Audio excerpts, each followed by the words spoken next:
Hi, everyone. So before I get into what I got on here to talk about, um, I just want to say really quickly, I'm always nervous talking about politics. I'm not trying to convert anybody. I'm not trying to stir anything up.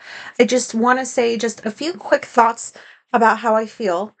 Um, so for those who are not in America, oh my God, I wish I could stop doing that. For those who don't live in this country, there's something called the Democratic National Convention going on this week. I am not good at explaining these kinds of things, so if you haven't heard of that, please go look it up to learn more. Maybe what I say will make sense. Um, but oh my God, it is like a party. There's Dougie, who's giving speeches, Mamala, Flava Flav was there, Lil Jon was there. Like, this is a fucking party. Especially last night. Like, you would not know that there was like, what did they say, 18,000 people there for a democratic, boring ass convention. Like, you would never know that it's the DNC. It looks like a concert. It was crazy. There was a DJ last night. It was like such a good time. And this is helping me get over being sad that the Olympics are gone. Because I was like, oh my God, I felt so happy watching the Olympics. And now I feel so happy watching this. Um, like, oh my God, hours. I think it goes until Thursday. Um, but I feel so good for hours watching MSNBC and Rachel Maddow. I love her. She's my second wife, according to Alicia. But the speeches have had me crying in like a good way, like happy tears. Everybody, it's just it's like this love fest. I think that sounds cheesy to say, but everybody is so happy there, which makes me happy. They're all hugging each other, they're all singing and dancing. Um, I definitely feel so hopeful for a better future in this country. For sure, for sure. Like way more hopeful. Um, At the same time, I also feel so angry about all the hatred and division in this country. I will never understand it. I believe in being kind to people and giving them the benefit of the doubt. And even like five years ago, I probably wouldn't have said that. Um, but this is so upsetting. I don't know how to feel less angry about this, which is something that's been I've been trying to work through or think about work. I don't know. This has been like my state. I don't know. I'm just gonna move on from that. I'm equally hopeful and angry. I don't know how else to say it. And then also, I know I've said this before, but like the vice president nominee, Tim Walz. Okay, so for sure, him and his wife are autistic. Okay, I don't have a whole lot to go on. I have how anybody know what if you go look up Tim Walls if you're not in America. Oh fuck. If you're not living here. My talking I just got done with therapy, if that explains things. It's one of those episodes. Even, yeah, so Tim Walls is like a little quirky. He's funny with how he waves. Like he's just autistic. He just is so autistic, not in like a you're more autistic than it's just so clear to me that he is. And so like at the DNC, the cameras are panning to him and his wife every so often to get their reactions on like the different things that are going on. And holy shit, especially his wife, it's like they spent the whole first night trying either not to cry or to stop crying. Oh my God, and I know that autistic people we're not the only ones with feelings. I know we're not the only ones that cry. I know. But there's just something that makes me think that they are so alike. And she seems pretty quirky too. I don't know. I don't know. I'm behind Tim Walls. But anyways, I feel so happy watching the DNC. I'm such a nerd. Oh my God. But anyways, so today I'm not trying to make this a negative episode. Just sharing where I'm at currently. Um, So I just had therapy, and it turns out that every time I've been following the light, like on that bar, the EMDR bar. Yep, I am back to EMDR again. But like that bar thing where the light bounces to the right, to the left, like back and forth, back and forth, back and forth, and you're supposed to follow the light, and your brain is supposed to somehow make like some connections or some shit. So like I mean I noticed before that it's been working in some ways. Like I've had a feeling that it's been working. And I have mentioned that before. But, like, also, I haven't put a whole lot of stock into this following the light business, because I don't understand it. I don't get how following, like, going back and forth and processing things and, I don't know how all of that is connected and how that like, I know the science, I understand that part, I just don't know how to make sense of that in my brain. I hope that made sense somehow. Um but the last few days, maybe like, I don't know, maybe a week, I felt different. And not in a good way, but also in a good way. Oh my god, I'm such a contradiction. Like I haven't been doing too well in my head, but at the same time, I know that EMDR unlocked a bunch of shit. I feel it that it is responsible for some of the stuff that's been coming up, and while that stuff doesn't feel nice, I know it's necessary for me to work through it and process through it. Um, so, um, yeah, it turns out that EMDR shit works. It's bringing things up that I thought I would work through. I think I said that already? My brain, I don't know. It's bringing shit up I thought I worked through and I left behind. Like, my parents are back in my head. Um, this year, like, before this year, they have, like, this Facebook like, they stay at this, like, older adult home not home, apartment complex, maybe? I don't know how to describe it. I don't know, but my mom works there. Like, I don't know why am I even bringing that up. Sorry, my talking is just it's hard to get these things out of my head. I've been on Facebook, kind of looking to see where my parents are at. Basically, it's just to see if they're still alive. This year I've only done it twice. The second time was most recently. Before this year, like it would be, I'd say a few years ago, up until a few years ago, I was, like, looking at them a handful of times a week, trying to make sense of, like, how they can go on with their lives and just totally be okay with me not being in their lives. Um, and I eventually gave up on that. I thought I had worked through being okay, that I don't have a relationship with them anymore, which I am okay. But I thought I had worked through, like, the crap that I had to get put through growing up. I really did. Because it's not been in my head. I have not had thoughts of, like, "Fuck my mother," because when I say parents, it's pretty much just her. My dad is, like, kind of a wallflower. I mean, he needs to work on some shit too, but, like, she's the one that caused all of my trauma. It's her, and she's been back in my head, and it's odd. It's been fucking with me.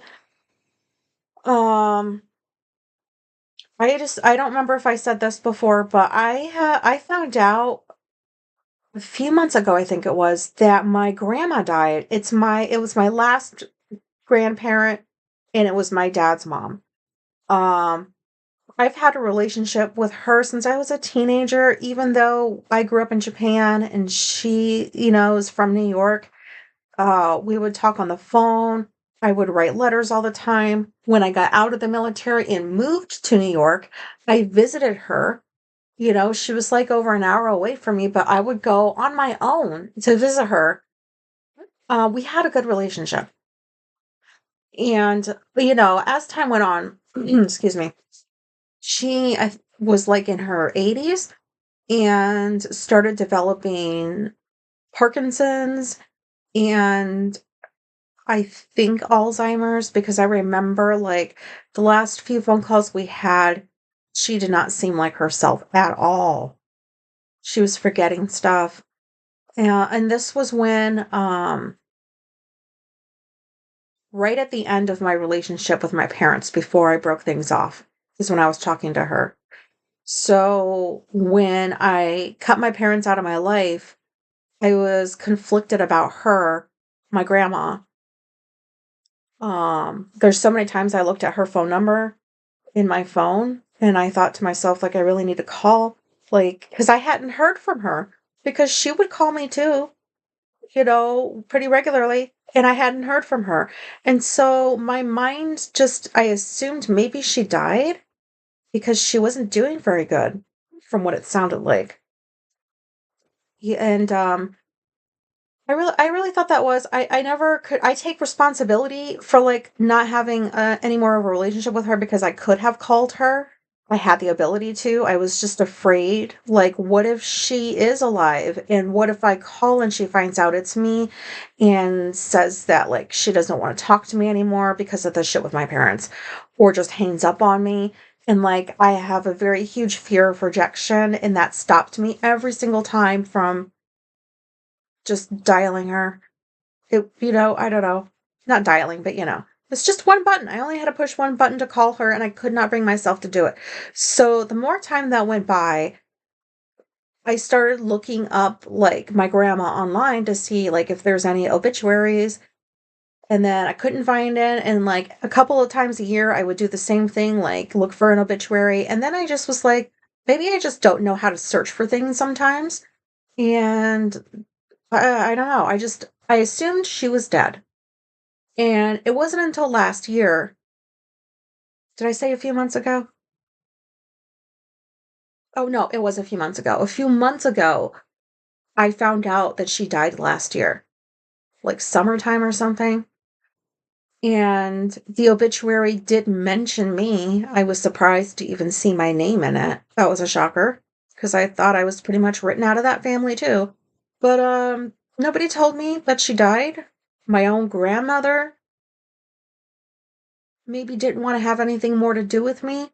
I don't know, like, if maybe she really did develop Alzheimer's, like, all of us I don't know, like, if I just escaped her memory. I don't know if she believed whatever the fuck my parents were saying about me and decided to also just never talk to me again, do you know?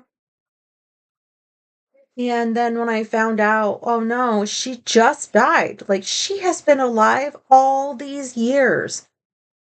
And it felt like this huge rejection. So that was sad.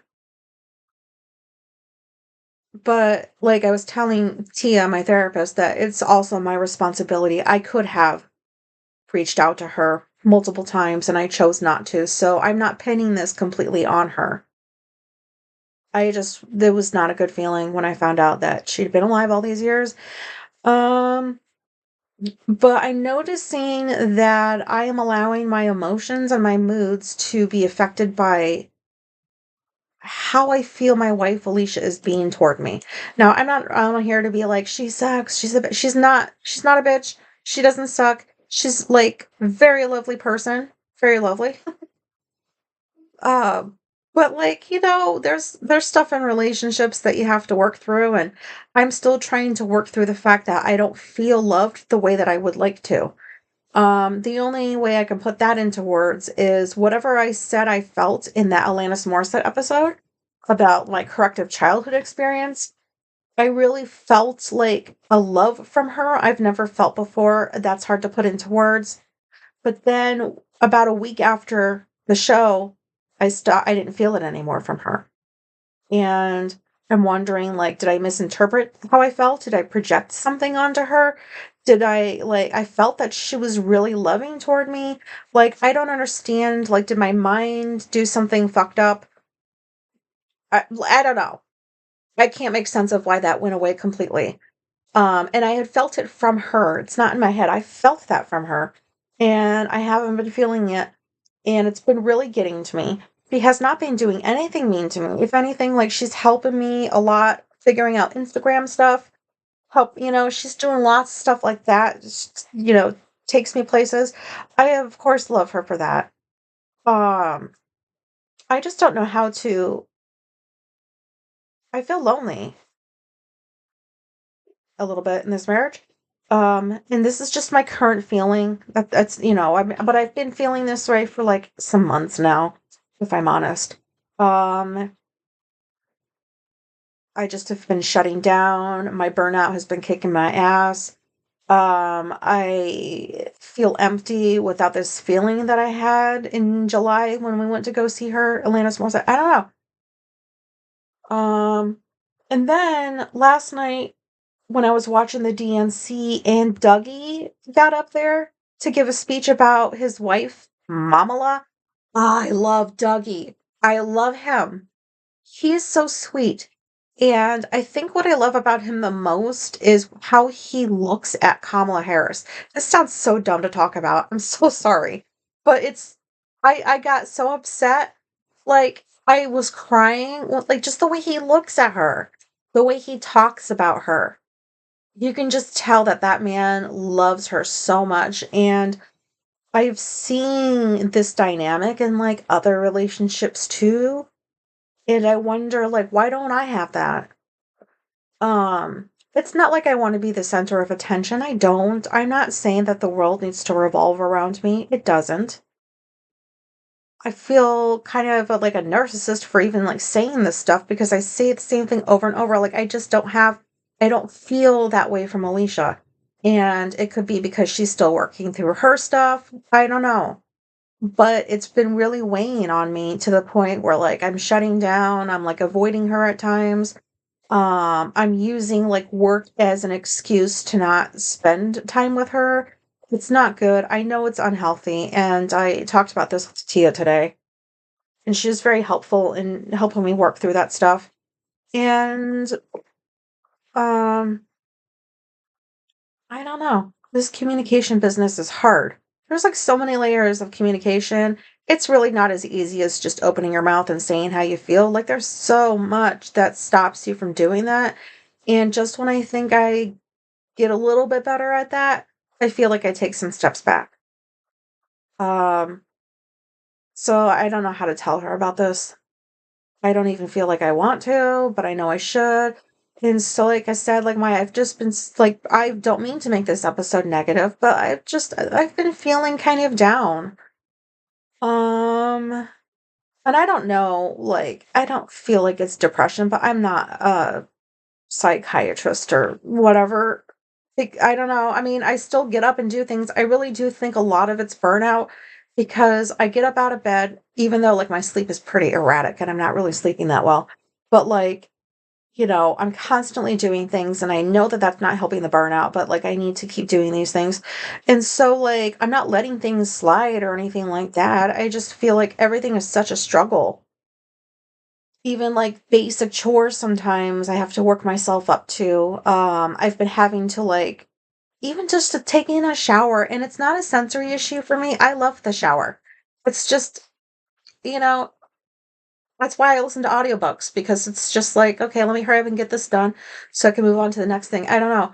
But like I like to take showers every day and I usually don't have to sit there and be like, okay, go take a shower. Go take a shower. Um that's weird to me because I smell all nice and I feel great after a shower and that's enough motivation for me the majority of the time. So it's just like the things that are usually easy for me are so hard. I don't know when this is going to get better. I can't afford to take any breaks right now. Um, like stop working or whatever. I can't afford any of that. And that's kind of where I'm at. Um, there was one more thing too, and I'm not trying to put her on blast. It's just something that did affect me the other night. Because we were talking about autism and mind mapping, this thing that she was like wanting to learn more about. And so we went to some website about like mind mapping and there was some quiz. I don't put much stock into online quizzes unless it comes from like pretty reputable places, sources or whatever, but it was like this 50 question quiz with, just basic questions about pretty much like autism, like do you have a hard time making eye contact, blah blah blah blah blah. And I'm like, okay. And then like you're supposed to get some sort of a result at the end that shows you like your mind map thing, or I don't know what the word is. I don't know. I hope you know what I'm talking about, but maybe you don't. But anyways, one of the questions was something along the lines of, do you feel happy most days or sad most days? And like with these questions, I hadn't hasn't hesitated with really any of them. Like it was like, yep, nope, like I didn't have to think. And then I got to that one, and that was one I didn't have to think on, and I just said, sad most days. And then we moved on to the next one, and then we moved on to the next question. And it dawned on me like hours later, when Alicia had been in bed, that she never asked me like, well, why did you say you feel sad most days? Because that's not like me. I'm not somebody that feels negative more days than I feel positive. It's the other way around. And I thought to myself, well, if it was the other way around and she had answered the question like that, I know I would have immediately been like, wait, what? Like you feel sad most days? Like why? But I know that that's just how my mind works. Like I need to have answers for everything, but I would be I would care about that being her state. Like I would want to know more about how, like, why is she feeling this way? Something, and then I didn't get a boo from her. And then the next day she didn't say anything about it. And like, this is the stuff my brain is just getting me stuck on dumb shit. But I also don't feel like it's that dumb. And then yesterday we were going to Trader Joe's, and I made a comment to her. Like, I just was like, that quiz, and like I said this. I was like, how come you didn't ask me, like, why I felt that way? Like, you just moved on. And she was thinking, and then she said she thinks this is because she was more task oriented and just focused on the fact that we were doing a quiz, but that she does remember that that was a question and that I answered that way. So I don't understand. And so that one set me spiraling a little bit.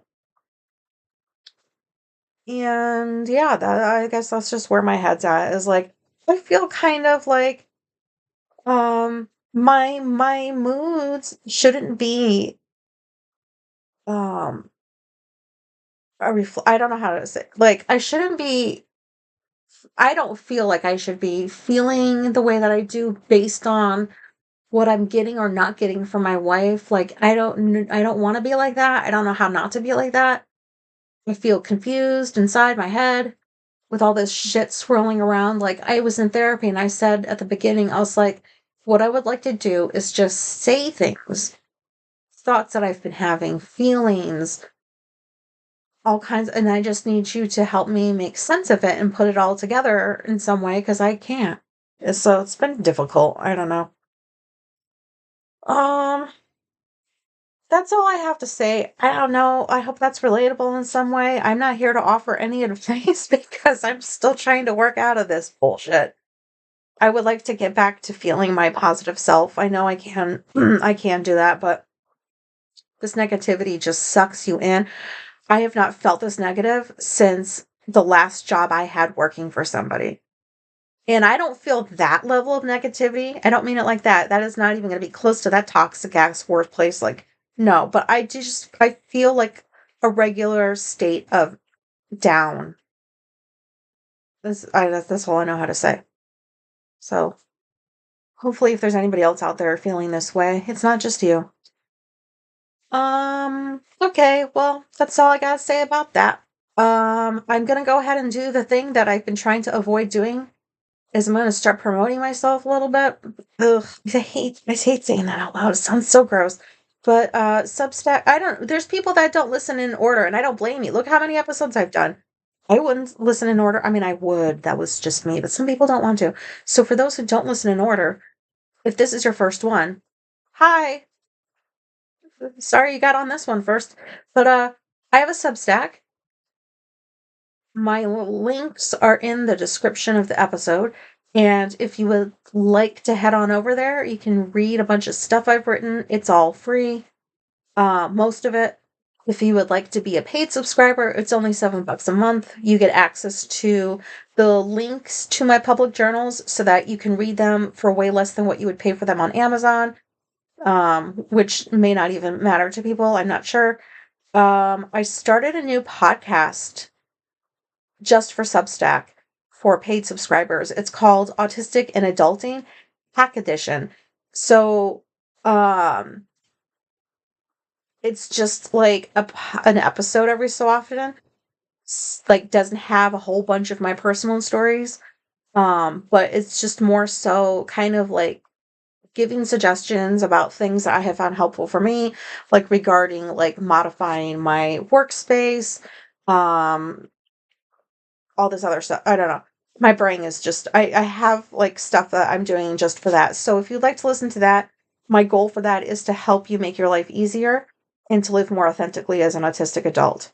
And I also have a separate section where I do like a written form of that, but not the same topic. I don't know how to explain my shit. I don't know. That's as good as it gets. Also, there's an Instagram. I'm still trying to figure out how to work that thing. Shouldn't be difficult, but I don't know. Instagram is confusing to me. And then, hey, you want to review my podcast on Spotify or something? Only if you're going to give me a good review. Don't leave me like some 1 star, 2 star bullshit. Um, I mean, you could, but like, do you really want to do that to me? Especially with the way I've been feeling lately. That was manipulation. Sorry. But anyways, I would like to meet you guys. I have met a bunch of you recently, and it's been so awesome. And I know I keep going back to Substack, but that's like a special interest of mine, I've noticed. Because I'm always reading people's shit. It's so good. It like there's so many different autistic viewpoints. I can't get enough of it. Like I really recommend that if you don't want to read my stuff, go to Substack and find these autistic authors. You can go to my reads section, shows the newsletters that I subscribe to. Um and go check their stuff out because everybody should be supporting each other. Thanks for listening. I don't know how this episode sounded, but I hope it's helpful. And goodbye.